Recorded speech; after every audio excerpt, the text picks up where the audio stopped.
आज आपण इथे 12 ज्योतिर्लिंगापैकी एक ज्योतिर्लिंग पाहणार आहोत। ते सगळ्यात पहिले आहे म्हणजे सोमनाथ ज्योतिर्लिंग। हे गुजरात इथे आहे। तर सोमनाथ मंदिर हे ज्याला सोमनाथ मंदिर किंवा देव पाटण असे म्हणतात, हे भारतातील गुजरातमधील प्रभास पाटण वेरावळ येथे स्थित आहे। तर हे हिंदू मंदिर आहे आणि हे हिंदूसाठी सर्वात पवित्र तीर्थक्षेत्रापैकी एक आहे आणि या शिवाच्या 12 ज्योतिर्लिंगापैकी ते पहिले मानले जाते। तर अनेक मुस्लिम आक्रमणकर्त्यांनी आणि राजकर्त्यांनी वारंवार नाश केल्यानंतर मंदिराची भूतकाळात अनेक वेळा पुनर्बांधणी देखील करण्यात आली आहे। सोमनाथ मंदिराची पहिली आवृत्ती पहिल्या सहस्राब्दीच्या सुरुवातीच्या शतकापासून ते 9व्या शतकापर्यंतच्या अंदाजानुसार कधी बांधली गेली तेही स्पष्ट नाही।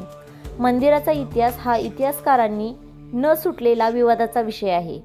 सोमनाथ मंदिराचा 19व्या आणि 20व्या शतकाच्या सुरुवातीला वसाहती काळातील इतिहासकार आणि पुरातत्वशास्त्राची सक्रियपणे अभ्यास केलेला होता, जेव्हा त्याचे अवशेष इस्लामिक मशिदीत रूपांतरित होण्याच्या प्रक्रियेत ऐतिहासिक हिंदू मंदिराचे चित्रण करतात आणि भारताच्या स्वातंत्र्यानंतर ते अवशेष पाडण्यात आले आणि सध्याचे सोमनाथ मंदिर हिंदू मंदिर वास्तुकलेच्या मारू गुर्जरा शैलीमध्ये पुनर्बांधणी करण्यात आली। भारताचे पहिले गृहमंत्री वल्लभभाई पटेल यांच्या आदेशानुसार समकालीन सोमनाथ मंदिराची पुनर्बांधणी सुरू झाली आणि मे 1951 मध्ये त्याच्या मृत्यूनंतर पूर्ण झाली। भारताचे पंतप्रधान नरेंद्र मोदी हे श्री सोमनाथ मंदिर ट्रस्टचे विद्यमान अध्यक्ष आहेत। सोमनाथ म्हणजे सोमचा देव किंवा चंद्र या जागेचा प्रभासा म्हणजेच वैभवाचे स्थान असेही म्हणतात।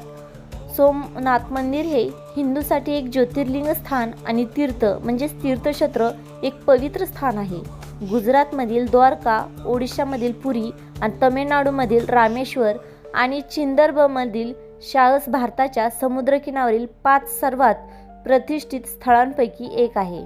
आता ज्योतिर्लिंग म्हणजे काय, तर अनेक हिंदू ग्रंथ सर्वात पवित्र शिव तीर्थक्षेत्राची यादी प्रदान करतात। तसेच प्रत्येक स्थळाला भेट कशी द्यावी आणि त्यामागील पौराणिक कथा याविषयी मार्गदर्शन करतात। ग्रंथाचे महात्म्य प्रकार सर्वोत्कृष्ट ज्ञान होते। यापैकी सोमनाथाचे मंदिर ज्ञानसंहिता मधील ज्योतिर्लिंगाच्या यादीत शीर्षस्थानी आहे।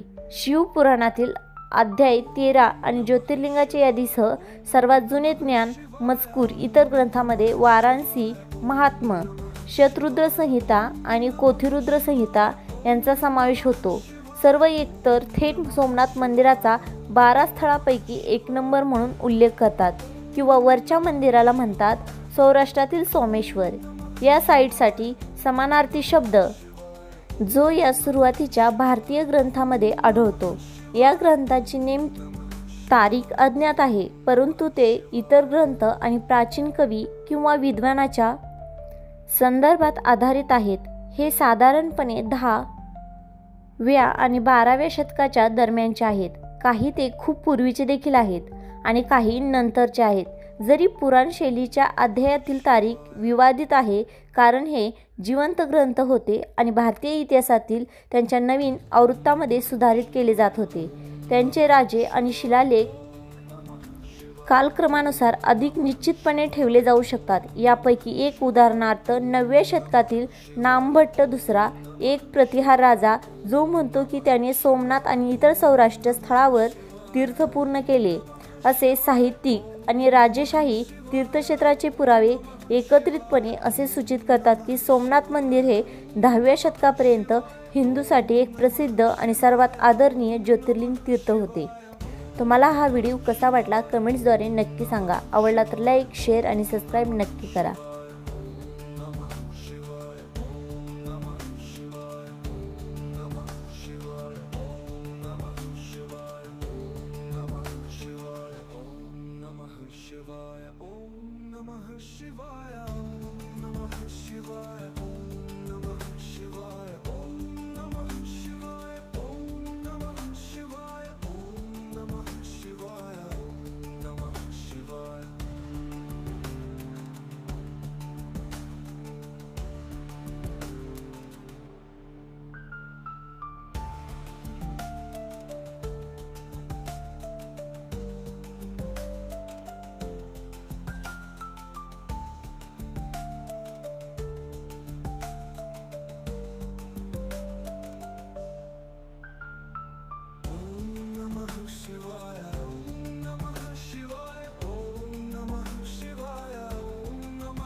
शिवाय ओम नमः शिवाय ओम नमः शिवाय ओम नमः शिवाय ओम नमः शिवाय ओम नमः शिवाय ओम नमः शिवाय ओम नमः शिवाय ओम नमः शिवाय